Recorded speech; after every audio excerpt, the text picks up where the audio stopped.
Hey guys, this is DFD, aka Dark Frozen Depths, back with some more Kamihime project, because I had to do this video for sure. But there's two gachas that came up. First one is the Regalia gacha, if you're really trying to get some more light Regalia stuff. I know I'm going to end up trying to get it, but not the gacha, because I'm trying to work on Herc's relic weapon, which would be good for my light team. But this is the main reason why I'm doing this video. The miracle ticket has returned. Yes, you heard that right. Now, for those of you that don't know, the deal with the miracle ticket is a 10 chain gacha that costs 5,000 star coins. That's more than the normal 3,000. Here's the reason why it costs an extra 2,000 star coins. It gives you a ticket that lets you pick a Kamihime or an Eidolon that you like and grab them. There's some limitations to this, but this is the first time Eidolons are choosable. Before it was just Kamihime. And we're going to go over the list in a second. I don't know if the limited Kamihime are here. If they are, I'm probably going to grab one.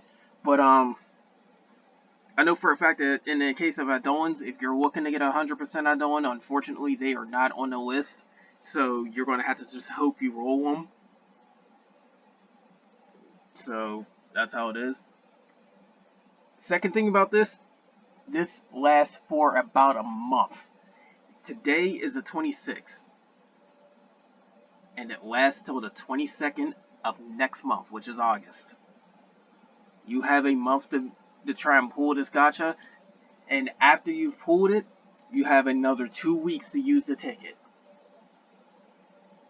So, that said, try your best to get this gacha.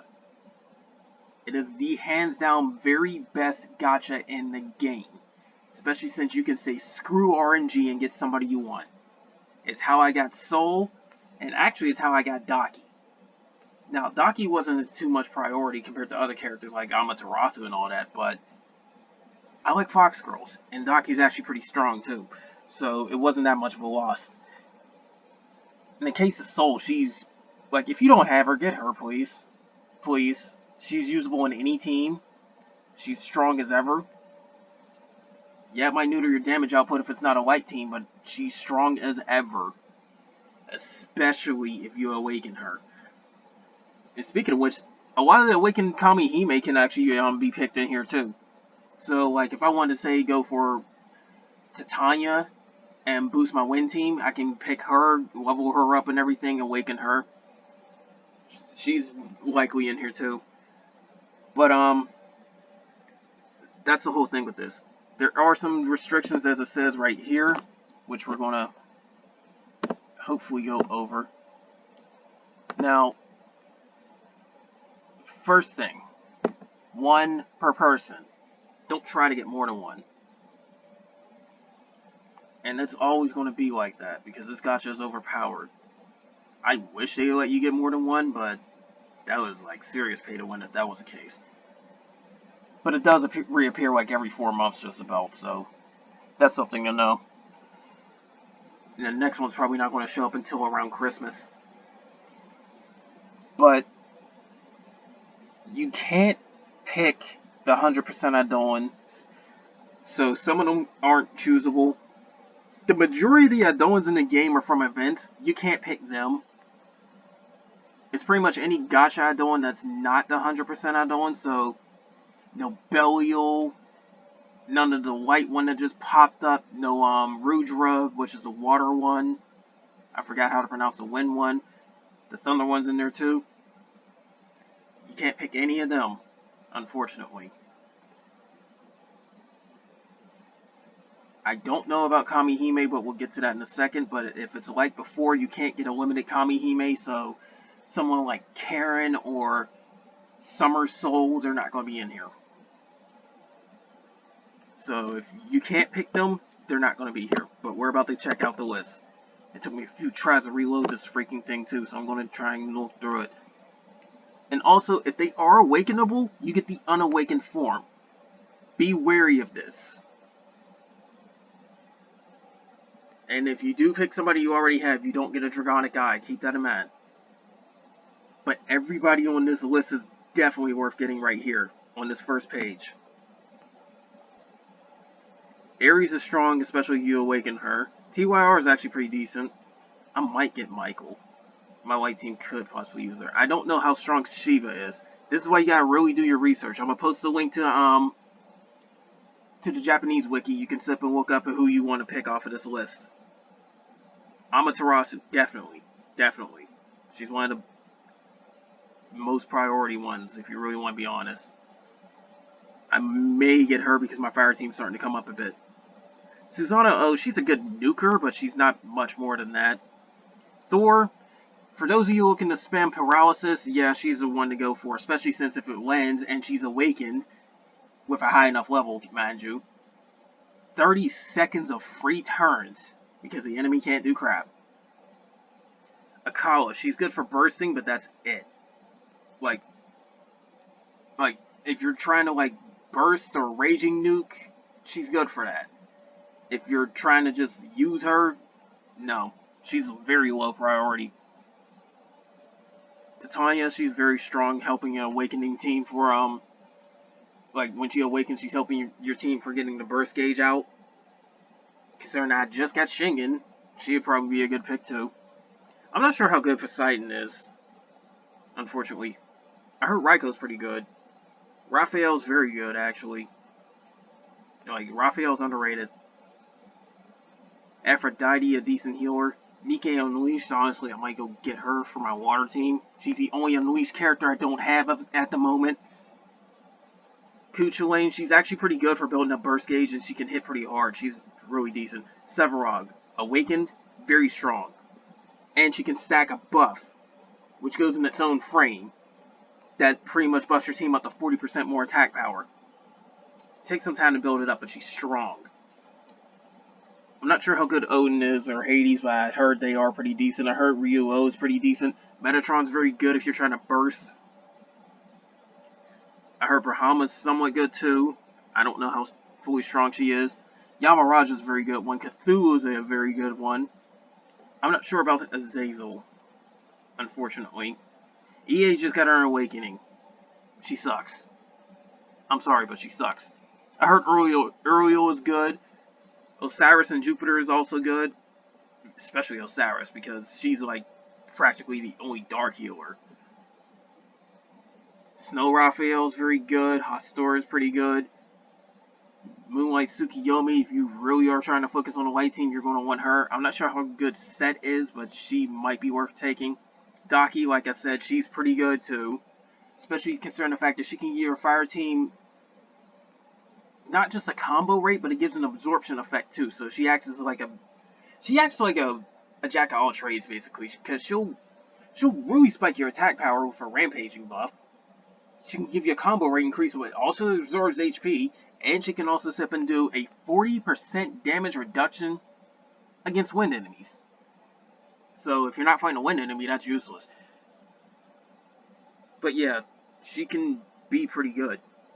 Saraswati, she's honestly, her only real big thing about her is the fact that she can fill up burst gauges kind of easily for herself and somebody else. Or if you use her ability on herself, it's like a half her burst gauge right there, which is insane. I'm not sure how good Eros is, but I heard she is pretty decent.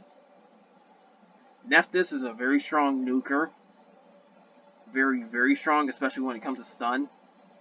I've managed to hit 650,000 damage with her easily, and can probably do more. Marduk, I'm not sure how good she is. Mars is very good. Cybele Unleashed, if you're focusing on a win team, you need her. She is a key Kamihime. Shamash, good light tank, but I haven't really used her too much. Zanato's very, very good for a dark team.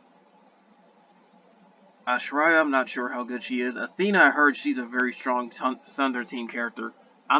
Don't remember that for sure though. Atum could be pretty good for light, but Soul's a better healer. Pluto, very, very, very good for dark. I might consider getting her. Beelzebub, she's a death or glory type character. She can really buff you, but It's got a huge amount of drawbacks that can pretty much get you wiped out if you do it wrong. And then there's Madman, who's she's recent as well. Actually, I guess they don't have these two because I don't see Neptune. So yeah, Neptune's not there. But these are limited Kamihime. I expected that. Madman, I heard might be good for Thunder. I'm not sure. And then anybody that's SR, even if they are pretty good, don't go for them. Do this for SSR. Don't even go past this. Like, don't go for Artemis and don't go to page 14 onwards. Not worth it. Eidolons. This is where it gets interesting. I own a lot of Eidolons on this list. Now, I'm going to flat out tell you, considering that there's no 100% Eidolons, you may or may not want to pick an Eidolon that you could use. Now, I will go right out the bat. I think it's page 3. Yeah, page 3, you have a lot of them. The Dragoons are here. And by the looks of things, you only get to pick the SSR Eidolons as well. But yes, the Dragoons are here. If you don't have a full power Dragoon, they're top pick. They are top pick. Just don't put them in your main slot. Because leader slot, they just boost the healing power stuff. That's near useless. They really shine as a sub Eidolon because they can give you a huge attack and defense buff. I don't know how long it lasts. I think it's either 1 or 2 turns, but it is extremely strong. We are talking 50% when you get enough of them powered up. So, Dragoons, yeah. I even got an item from a previous gacha too, where I can set up and just give a break limit to any Eidolon I want. I'm trying to save it for the 100% Eidolons, but if I opt for a Dragoon, which is probably the light one, because the light's my strongest team, but if I opt for a Dragoon, I'm probably going to break limit her right there, especially considering the fact that we're going to end up getting the Eidolon Orb Shop, and you can get 1 copy of each Dragoon. No more than that, but if I really take that route, I'm looking at 3 copies of a Dragoon of my choice, probably this God Kaiser one. So that's more or less letting her get level 70 right out the gate. Well, not out the gate, but eventually. Now, other than them, others you might want to focus on, like say you have your Dragoons and you have your 100% Eidolon. Others you might want to focus on if you're doing other teams or something like that. Now, these Eidolons, they give multiple element boosts. I forgot exactly what it is for each one, but I know for a fact that Fafnir is fire and water. Behemoth is wind, light, and I think thunder, but I'm not sure. It could be water. I'm not fully sure. Thunderbird is thunder and light. I can't pronounce her name. She's 3 elements like Behemoth. If it's 2 elements, you get up to a 60% elemental attack boost. If it's 2 elements, that is 60%. 3 elements is up to 50%. That's still pretty strong. Interestingly enough, we don't have the Dark Eidolon. So, the Dark 100% Eidolon, she's not in the game yet. So if you really are trying to opt for a very strong Dark team for the time being, not a bad idea to get one of these two because they go up to 60%. I have more than enough copies of her. I got an extra one sitting around after I've already got a level 100 version of her. But this is Dark and Fire and this is Dark and Thunder. Currently, right now, they are going to give you the strongest boost for Darkness. No one else comes close until the 100% Eidolon shows up. Then she'll just blow those 2 out the water. But if you really are trying to opt for other Eidolons instead of the Kaisers, I don't know why you would go past the Kaisers. Those are good picks as well. Now here's the ones that are very, very situational. I have Huang Long. She's level 100. I've got an extra copy of her just like Echidna. She's actually pretty strong, but it's character attack and HP. Now, the character attack could help me because I'm not too up there on assault values for my Thunder Grid. But the HP, definitely. This is the same case with Hecaton. Only my grid for light is actually around 100% assault. Character attack is going to be useless for me at that point because I think about 90% character attack is utterly useless. If free to have her, she's very strong for burst nuking as well. And she comes with a buff too. Some of these come with some very strong buffs, like this is an attack buff, this is a defense buff. She can increase stun gauge, which is somewhat good, like the stun duration. And then Jabberwock, she sucks, honestly, unless you're ability nuking. I don't see why with a win team when they can just fill up their burst gauges pretty quickly. They got a lot of tools for that. Fenrir, she's ability damage buffing, and then she also hits something hard. I think it was burst gauge or burst damage. Yeah, she does burst streak. I remember that now. I forgot what these two do, but I know this was burst, and I think this one might be too. Sleipnir, honestly, she's kind of hit or miss. She's got the character attack buff, but she increases drop rate. I'm using her for the sake of increasing my drop chances for this event right now. Because Nixie is of course weak to wind, and I'm using a wind team. And then lastly, Azathoth. She's another ability damage. She's not too great. So if you really want to be honest, anyone from page 4 onward, it's only if you really want them. The better ones are on the first 3 pages, especially when it comes to the Dragoons. Dragoons are pickable. I will flat out say this: if you don't opt for a Kamihime, go for the Dragoon of your choice for your main element team. And if you got enough for your main element, get one for your secondary. If you really want to be honest, Echidna or a Boros, they're the only two that might be pickable besides the Dragoons right now if you want to go for the optimal choice. But of course, you can try to wait for the 100% Dark Eidolon and just ignore these two and just go for a Dragoon. These are only if you really, really want to try and bump up multiple teams at once. Even then, 100% Eidolons will still override them, and all their 100% Eidolons are practically in the game. So, that's the whole thing with that. But, like I said, you have a month to decide on all this stuff. I tried to go over the list as much as I could. Again, I will post a link to the Kamihime wiki. You can look all this stuff up. But as far as I'm concerned, get this gacha. It's the best gacha. Period. Period. I cannot stress that enough. Not to mention, it is a long time for the next one. So, if you have to save up money, get a prepaid card, and then load up for the star coins, do that. I'm telling you, do not miss this gacha.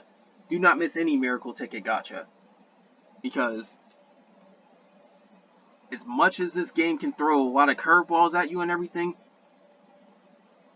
you might get lucky, you might not. Some of you might have re-rolled for strong stuff. Like, honestly, if you have enough time and patience and all that stuff for it, you can re-roll for, say, 100% Eidolon and stuff, and also get Light Tsukiyomi and Light Soul with her, just off of re-rolling. All I know is this gacha will just complement that. It will complement anything. Don't miss it. Try your best to get this gacha. Again, 5,000 star coins. That is not cheap because it equates to $50. More if it's in a different country, because I heard currency rates could be different. But do not miss this gacha. But anyways, that's all I got for this, guys. More Kamihime projects going to come soon at some point, because I'm probably going to sit up and show one of the catastrophe fights. I don't think I've done that, aside from the Thunder one. And I'll try to do my best to survive, because my Dart team's not really up to snuff. But anyways, that's all I got for this, guys. Take care.